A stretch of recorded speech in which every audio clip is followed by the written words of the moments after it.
आज हम बात करेंगे सनातन धर्म की, अंग्रेज की और अंग्रेजियत की। जिन अंग्रेजों ने पिछले 200 सालों तक भारत पर राज किया और अंग्रेजियत को भारतीयों पर थोपने की भरपूर कोशिश की, हिंदुस्तान और यहाँ के लोगों पर जुल्म सितम करते रहे। हमारे इतिहास में अंग्रेजी राज जुल्मों की दास्तान से भरी किताब है। दुनिया के कई देशों पर अंग्रेजों ने राज किया, भारत भी उनमें से एक रहा है। इस दौरान अंग्रेजी राज के क्रूर चेहरे से जुड़ी कई कहानियां आज भी इतिहास के पन्नों में दर्ज है। अंग्रेज तो हमें सनातनी होने से रोक नहीं पाए। आज हम आपको जो तस्वीरें दिखाने जा रहे हैं, वो तस्वीरें आपकी आंखें खोलकर रख देगी और उन लोगों के आंखों से भी पर्दा हटाने की कोशिश करेगी जो अपनी सियासत को चमकाने के लिए सनातन धर्म को गालियां देते हैं। आज सनातन विरोधी भी अपने आंखें फाड़कर इस तस्वीर को जरूर देखें और अपने दिमाग पर जोर डालें, फिर अपनी समझ को बढ़ाने की कोशिश करें जिसे उन्होंने वोट बैंक की खातिर किसी कूड़े के ढेर में डाल दिया है।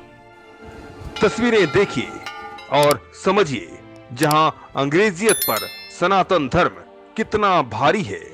G20 समिट के दौरान ब्रिटेन के प्रधानमंत्री ऋषि सुनक भारत आए तो उनका सनातन प्रेम सबने देखा।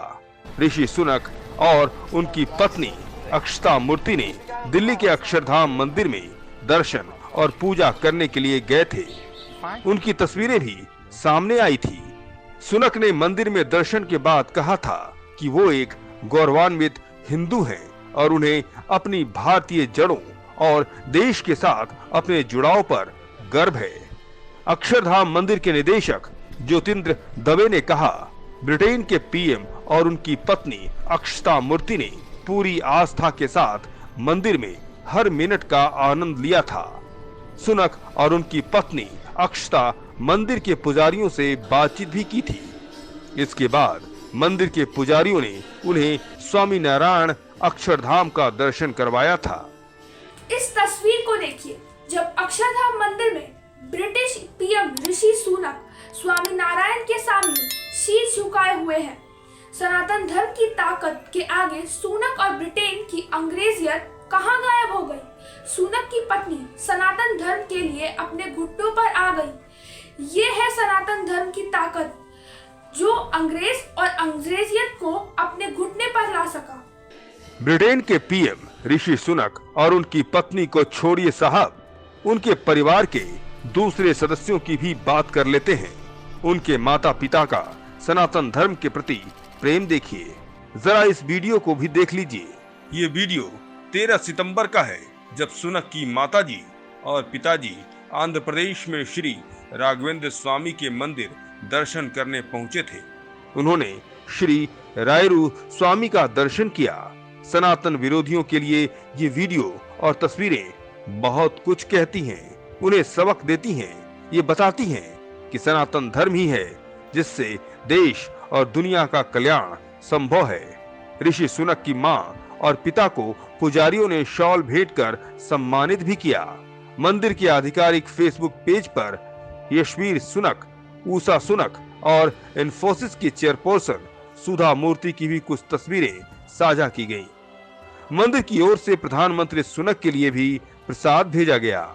ये वही अंग्रेज और अंग्रेजियत है जिन्होंने पिछले 200 सालों तक भारत पर राज किया। ब्रिटिश राज कितना खूंखार था, इसका अंदाजा आप इस बात से लगा सकते हैं कि सिर्फ 40 साल के दौरान ही ब्रिटेन की दमनकारी नीतियों ने और कानूनों की वजह से करीब 10 करोड़ से ज्यादा भारतीय की जान चली गई।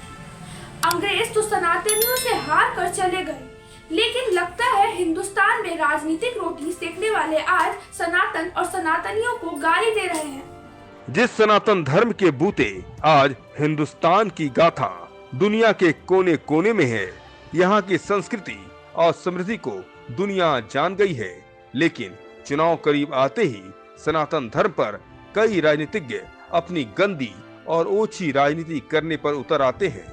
हाल के दिनों में स्टालिन के बेटे का बयान सुना होगा आपने, जब उन्होंने सनातन धर्म की तुलना डेंगू के मच्छरों से की तो स्टालिन भी बेटे के बयान पर वाह वाह करते नजर आए। वृक्ष में बैठे कई नेतागण सनातन धर्म पर उंगली उठाने से पीछे नहीं रहे। तो इन सियासतदानों को सुनक और उनके परिवार से सीखने की जरूरत है। उन्हें समझने की जरूरत है, जब सनातन के सामने अंग्रेजियत ने घुटने टेक दिए तो उनकी क्या हैसियत कि वो सनातन धर्म पर अपनी आंखें दिखाएं।